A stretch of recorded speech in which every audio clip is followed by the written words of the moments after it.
Hey, so the dad of one of my students just gave Claire and I a new set of cups for coffee. So I've been using this cup, right? This is my signature YouTube coffee cup that you have probably seen in a lot of my videos. But today I'm gonna be trying this one. So these cups were given to us by our friend Edward. He's another coffee lover, I think more than me. He's very low-key, but I'm sure he loves coffee more than me. So this is called the Bodum double wall thermo glasses. In the beginning, I was like skeptical because I've never used a glass to drink coffee because I was afraid that it would burn my hand. But Clara said that these cups actually exist wherein you can use a cup that is not metal, because this is metal and this is not. So yeah, I hope it works out. I'm gonna be using this to drink coffee today.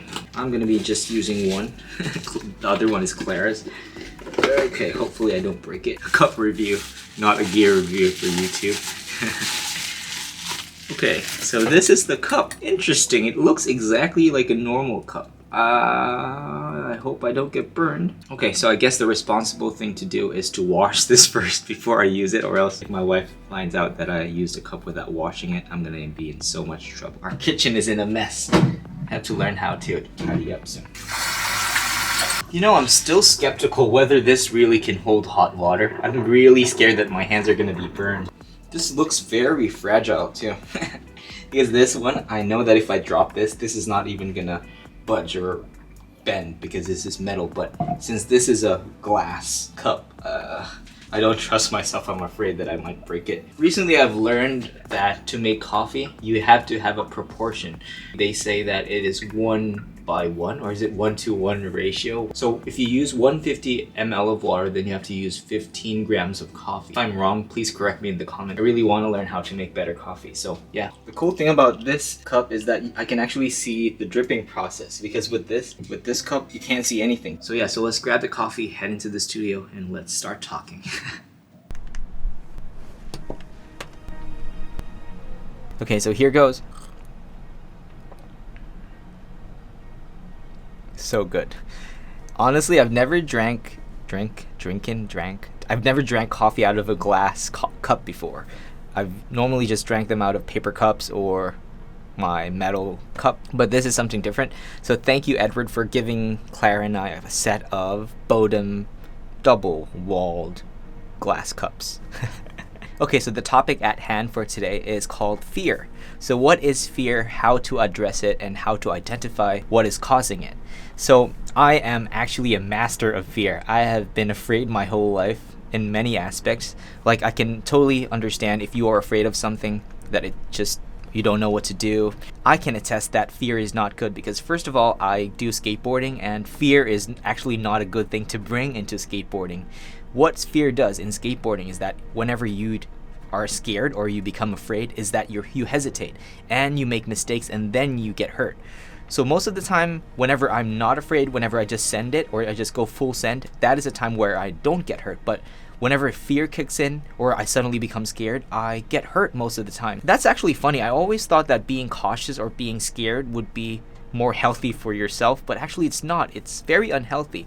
So first of all, the first thing that fear does to us is that it steals our peace. Like, who would want their peace stolen, right? That's the one thing that you would want to be stable in your life. You can get money, you can get other things, you can get material things, but fear is the one thing that you don't buy, but you get, if you understand what I'm saying. So a few weeks ago, like a month ago, I think, I have a friend from church named Ben who had prophetic words for me, and he said that I should not be afraid to bring courage in different aspects of my life and not just skateboarding.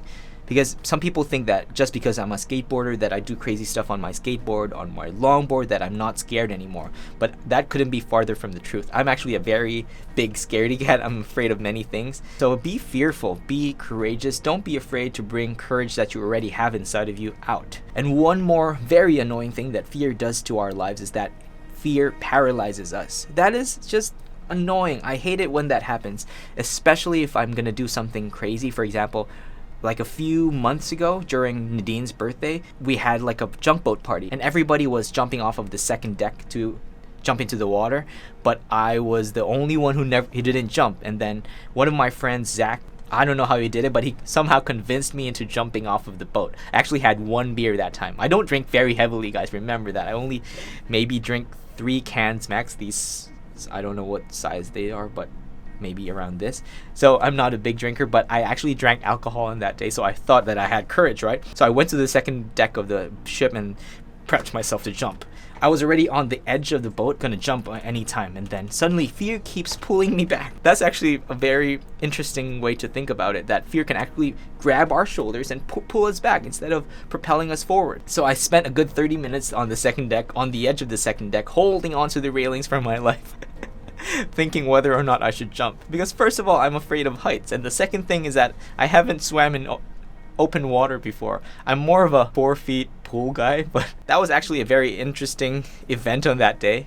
I actually jumped in the end, but my friend said that I almost died because I jumped in a way that I almost hit the edge of the boat, which thank God didn't happen. So yeah, fear paralyzes us. Do not let fear paralyze your life. Stay away from fear. I know it's easier said than done, but remember that fear can paralyze you and steal your peace. The third thing that happens to us when we allow fear to creep in is that we allow fear to create. Think about that. We allow fear to create. And what do I mean by that? Fear can actually make things that are non-existent. For example, it can create anxiety inside your head, inside your heart. It can create things that don't even exist. Like one fear can create another fear, and that other fear is going to create another one. And the next thing you know is that you are scared of things that may or may not even exist. And it was only caused by one small fear in the beginning, and now you have a lot of different things scaring the crap out of you and you don't know what to do. And goes back to my previous point wherein you're now paralyzed, you don't have peace anymore, and you don't know what to do anymore. So remember that when you let fear come in, you allow it to create. And one more thing that we allow fear to do when we let it creep into our lives is that it hinders our ability to grow.